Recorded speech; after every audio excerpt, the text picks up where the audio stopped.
This camera is perfect. It truly is. This camera is perfect. And I know some of you might disagree with me, and there might be even a subset of you that are hate watching this video, waiting for the moment where you could let me know why in the comments below. But hold on, shut up for a second. Let me explain myself and share with you how I've come to this conclusion. I've been using the X100V since before it was available on the market, and it won me over quickly to the point that I bought a couple of them and took them all over the world and have been using them any chance that I get, whether it's personal or professional. And in the nearly 2 years that it's been on the market, I've made videos in that time explaining why I refer to this thing as the perfect companion. And that felt like a cop-out. This camera's perfect, period. Now, the idea of perfect might be problematic for some people, and it's unfortunate because in the literal sense, it shuts the door on so much dialogue and exploration. What if we treated this more like Michelin stars than a score in figure skating? What if we looked at the camera space in a way and created these spots, these seats that we would revisit every year and look at what would a camera need to do to deserve a spot here? And every year, it would be fighting to maintain that spot on this coveted mantle. And more interestingly, these limited spots where these cameras exist in this realm of perfection, they don't overlap too much, that collectively, if you owned each one, they produce this formidable kit. It's all of this and talking amongst my creative friends that has led me to the idea, a familiar idea, of the Rushmore cameras, the Mount Rushmore of cameras. What are the 4 cameras that are absolutely perfect in their execution and delivery that exist on the market today? Well, in this video, I'm going to talk about the first camera that makes my list.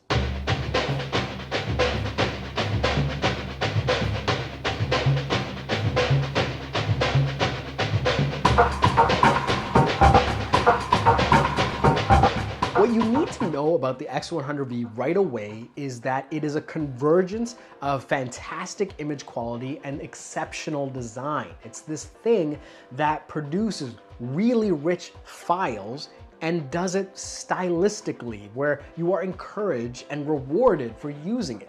The construction is solid, where even after years of use, you don't see it as easily. The seams all come together with intention, and overall, this thing is an homage to retro cameras where you have these physical dials for exposure compensation, shutter speed, ISO, and the aperture rating. It all comes together in such a beautiful way.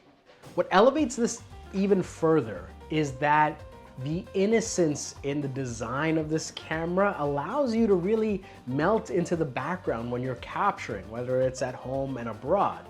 But it's also designed in a way that could also pique interest and dialogue and curiosity that can lead to interesting interactions with complete strangers.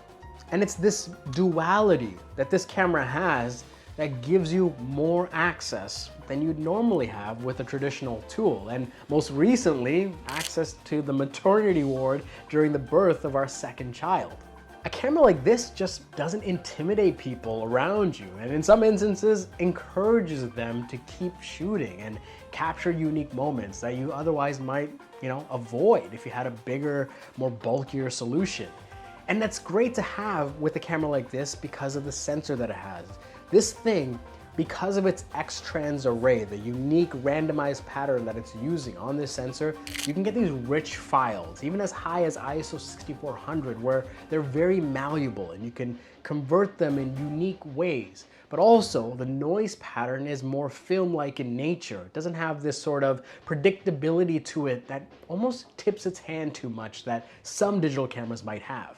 And let me go back to the lens, because you have this lens that's been considerably improved over its predecessor, that's as crisp as it needs to be, and it allows you to get really intimate with your subject. All of this collides together where the technology starts to abstract and evoke genuine human emotions.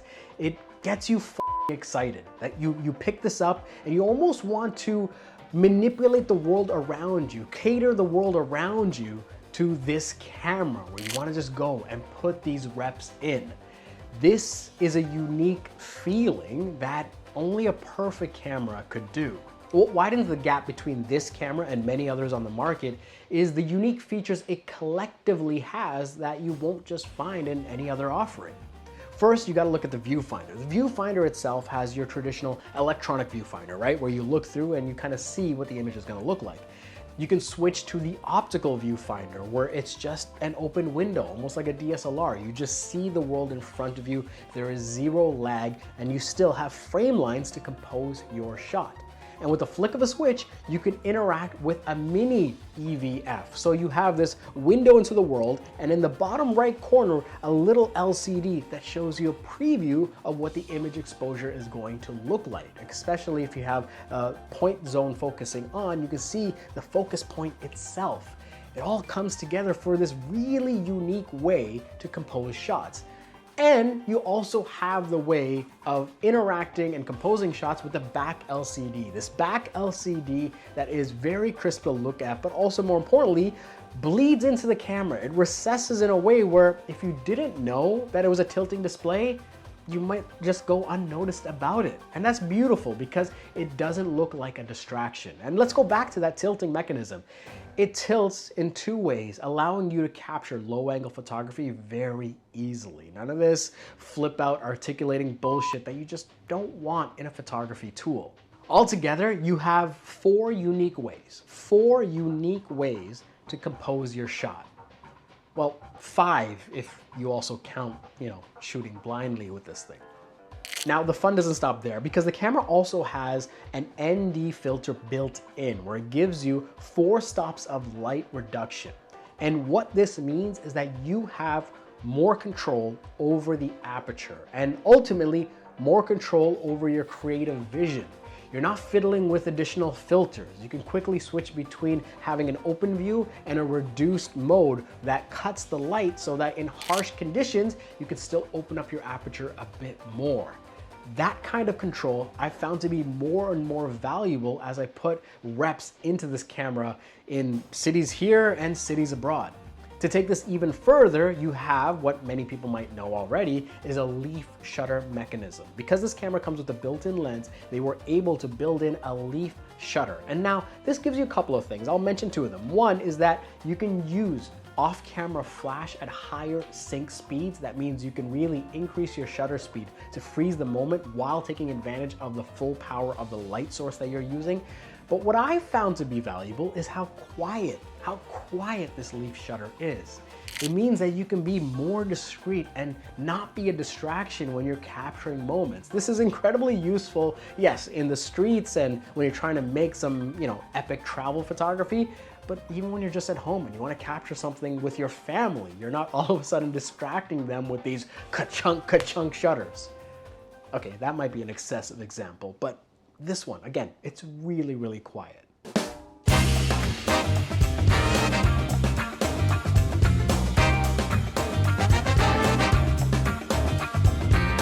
The prolonged use of the X100V, it changes you and it changes your photography because, with the addition of a filter, all of a sudden this thing is weather sealed where you can take it in crazy conditions. And we've taken it in some wild situations and still rely on it to capture great images. But even further, the existence of this series for Fujifilm for over a decade means that there's a rich ecosystem of other accessories you can bring in. For example, they have the WCL and TCL conversion lenses. This camera has a 35mm equivalent focal length, which is pretty versatile. But if you want to go wider, you throw in that wide conversion lens and you have a 28. You throw in a teleconversion lens and you have a 50. And on top of this, the camera itself has digital zoom. Now, you might not always use it, but it is nice to have in some situations where you want a JPEG that's punched in, but you have a RAW file that you can later crop and manipulate as needed. It just gives you a bit more expansion in the images that you're looking to capture and more room to grow. And beyond this, even consider, getting your own custom shutter release, getting your own strap for this camera. Maybe it's a wrist strap or a full-on sling solution, a thumb rest. You really get to tweak this camera to your shooting style. And it's almost like I don't know, Dungeons and Dragons, whatever it may be, where you can treat this thing like a little RPG where you might have it set up one way when you start, but as you navigate photography, you change it to complement your style of shooting. And again, not something that's available on many cameras on the market. It's things like this that take something that's really good and make it great. Mount Rushmore is this colonial monument to American exceptionalism, and some people may still take issue with this structure. It's used often in sports and culture as a great analogy for defining greatness, where, you know, you really have to think creatively on what are these four things that encapsulate this space or genre that define greatness. And I want to use this analogy with respect to creative tools. I think it's just a fun conversation to have, and I think it's something that we can all enjoy in this field. Now, moment of complete honesty, I haven't filled out the rest of my list. And I guess it would be kind of boring if I already had that list. We need time, we need patience, we need more reps. However, without a doubt, the Fujifilm X100V makes the Mount Rushmore of cameras for me. When we're looking at the modern availability of cameras that are available on the market that most people have access to, this is one of the perfect cameras. This is something that after years of use and a ton of reps earns its spot on my Mount Rushmore. Now, it might seem a little unfair that I've only given you one camera from my Mount Rushmore, but nonetheless, I want to know what you guys think. I want to know, let me know if you agree with me, if this belongs on the Mount Rushmore of your cameras, but give me your top four. Give me your 4 Mount Rushmore cameras in the comments below. Let's not take so seriously. That we can all have differing opinions depending on how we see the space, and have fun with this. Let me know in the comments below, and I'd love to continue the conversation down there.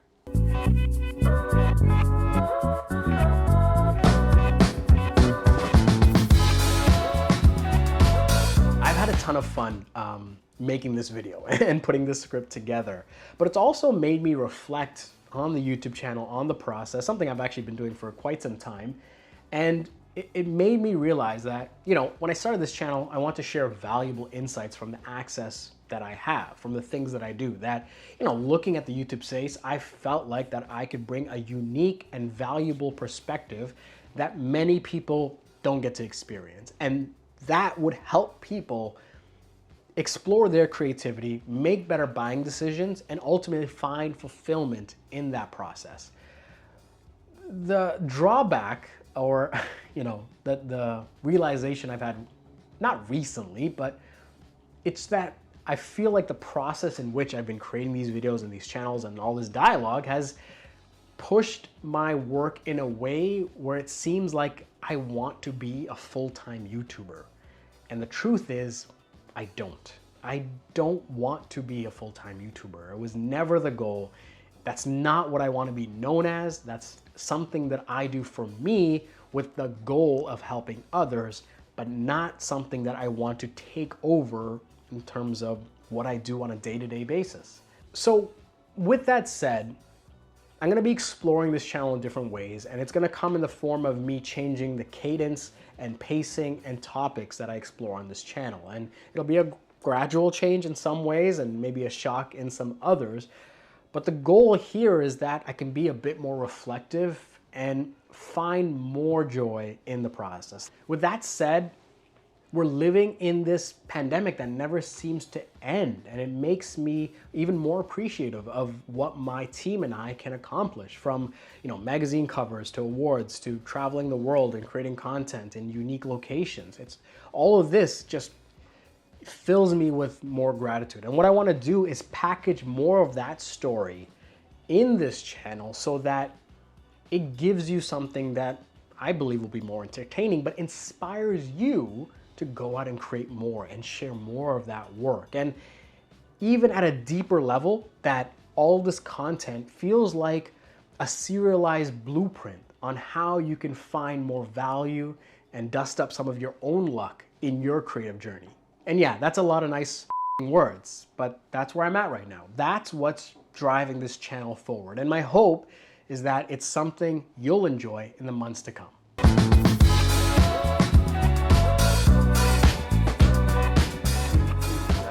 Yeah, it's not inexpensive. Yeah. You know what I mean? You're spending $1,800 plus tax, right? So, I actually recorded the full script for this. So this is just like adding a little bit of flavor around it. But I talk about it like at the end of the day, this is not a camera that's accessible to most people. Like if you're a kid with a phone and you're looking to get it, like you might be saving for a while. The argument is that maybe you should roll this. Oh, you are rolling. So the argument is that if you are going to save up for something, and sometimes we have these situations where you save up for something, you get it, and it turns out that it's not quite worth it, or it doesn't quite deliver. It happens with a lot of stuff in the tech space. What's unique about this is that through all the shit that I've thrown this through, all the situations, and all the times that it's exceeded my expectations, that this is something worth saving for. That's what I mean by it, is that if you're gonna save up $1,800, which is not inexpensive, and like, yeah, a Leica M11 next to it is gonna make it seem cheap. It's not a cheap camera. You know, I would argue many people watching might not be able to afford a camera like this. There's nothing wrong with that. The crux of that is that for the price that you're paying for something like this, I believe that you're getting more value out of it.